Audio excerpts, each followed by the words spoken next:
msikilizaji wa FM Showcase. Ni taarifa ambazo zimenishtua baada ya kuzipokea jioni ya leo. Taarifa kuhusiana na naibu wa rais wa Jamhuri ya Kenya Rigathi Gachagua. Kulingana na taarifa hizi ambazo tunazipokea, ni kwamba naibu wa rais Rigathi Gachagua ni mtu ambaye amekwepa risasi. Na si kukwepa tu risasi. One of his bodyguard took a bullet at Arambe House. Now, it's a conversation that is arising and bringing up a lot of intrigues among the people of the Republic of Kenya. The question being, kama wanaweza fikia DP na wafikia bodyguard wa DP wampige risasi na public isijue, how about you? So Gachagua claims that the bullet was aiming for the head of one of his bodyguard, but God willing, it missed and hit the arm. Tunaelewana? Ilimiss kichwa ikagonga mkono.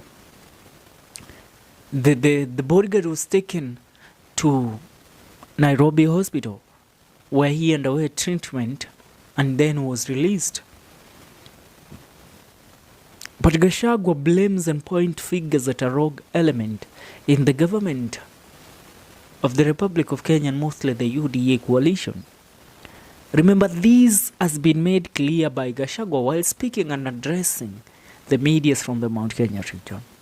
Now I shall remind you, the function that is played by the rogue people that try to take out the DP and also take out his bodyguard, it's not a new playbook that we are seeing. No. As I said earlier, nyani ni wale misitu ndio imebadilika.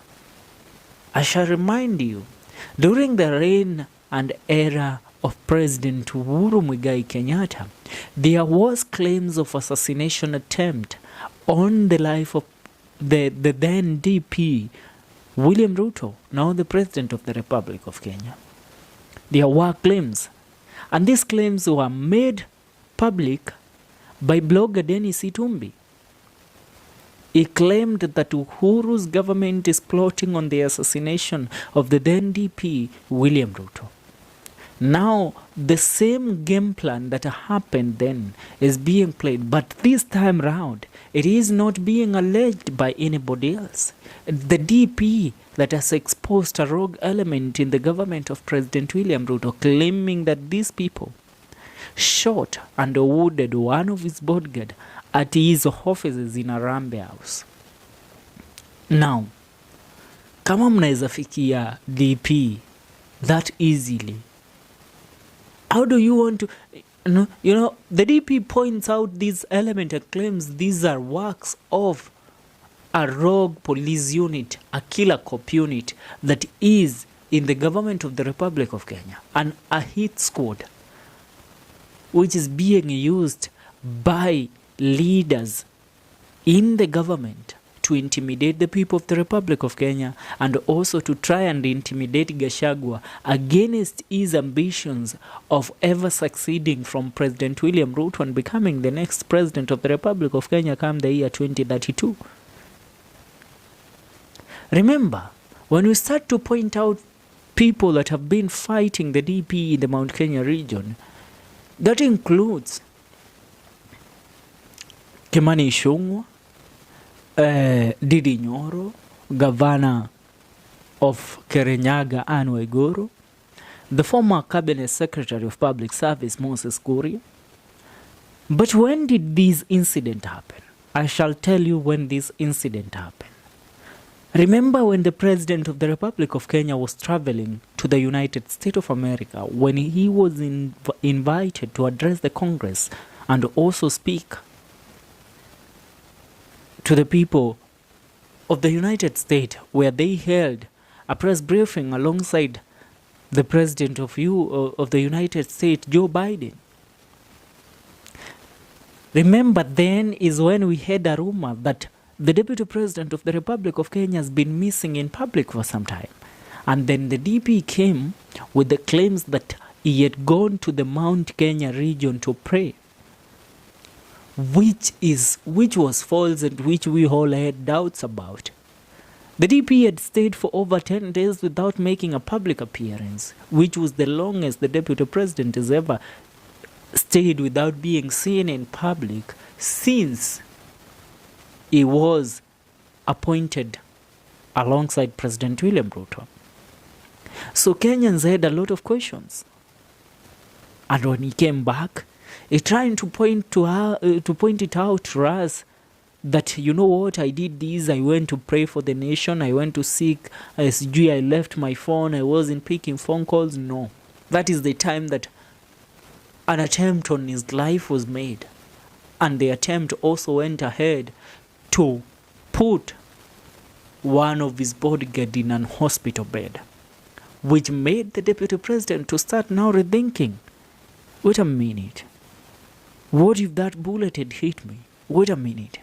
What if the bullet had hit me on the head? What if these people are planning to kill me? What if these people are doing this and that? And that's when the Deputy President started maligning himself with President William Ruto. He started staying away and he started pulling away from President William Ruto's functions. He started organizing his own functions. He started attending the church himself. He started attending functions that are not attended by the President of the Republic of Kenya. And then Kimani Ichung'wah on the other hand, joined by Didi Nyoro, joined by Anne Waiguru, they started campaigning and also talking ill against the Deputy President of the Republic of Kenya.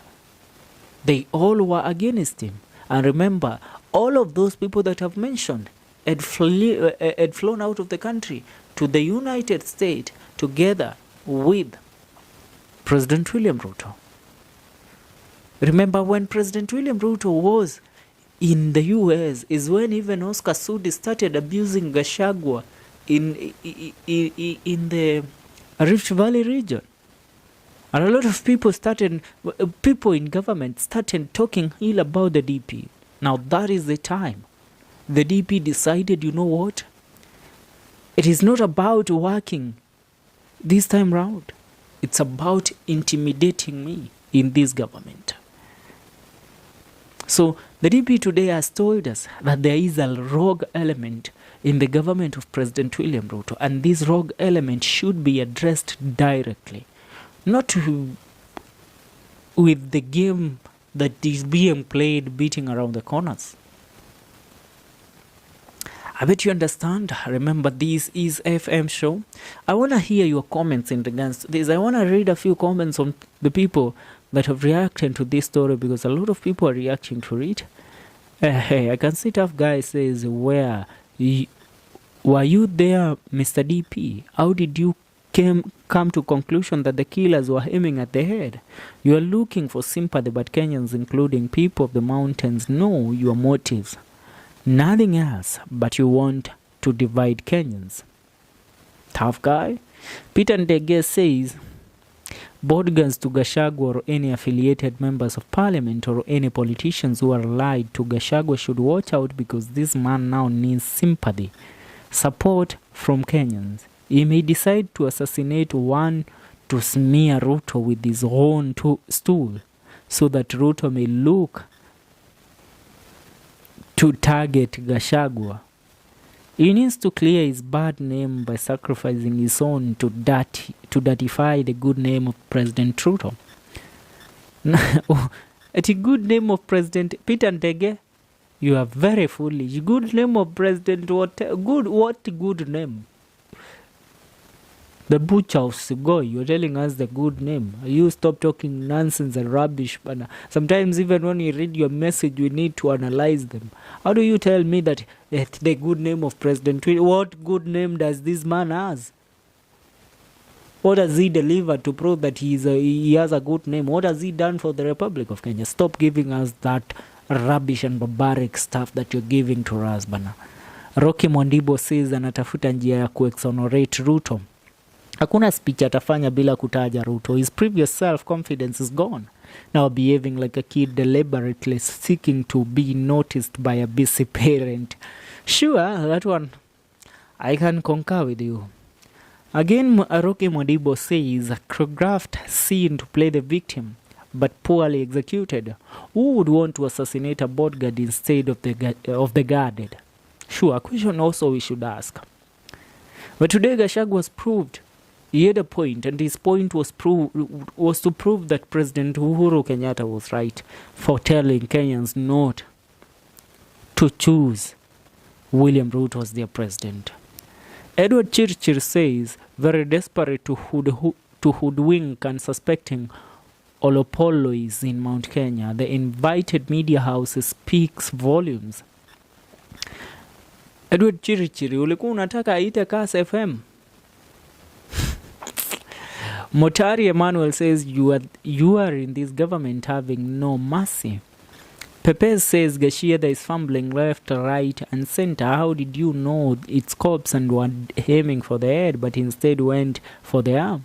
This goon must think Kenyans are stupid like him. How did you know it wasn't you targeted but your security? Stop playing mind games with us and us, old man. Mkabila mkubwa aliyebakia Kenya after Didi Nyoro na Mashungwa bibi ya Ruto. Kimani Kimonai Buyot. Stories ajaba, looking for sympathy. Hii ni government ya gavaya magaidi tupo, kila mtu atembee na bulletproof. Apollos towards Germany. John Jugunu unasema, don't implicate Uhuru in your mess. Carry your own cross, you and your group. Then what you did to Uhuru and his family, no one will forgive you, even if you use vernacular or any other language. The answer is Mr. Gachagua, go to hell. Muna maajabu na mna hasira. I leave it there. What do you think? What do you think of your DP? What do you have to say? Leave a comment on the comment section. See you in our next video. This is FM Show KE. Subscribe. God bless you and God bless the Republic of Kenya.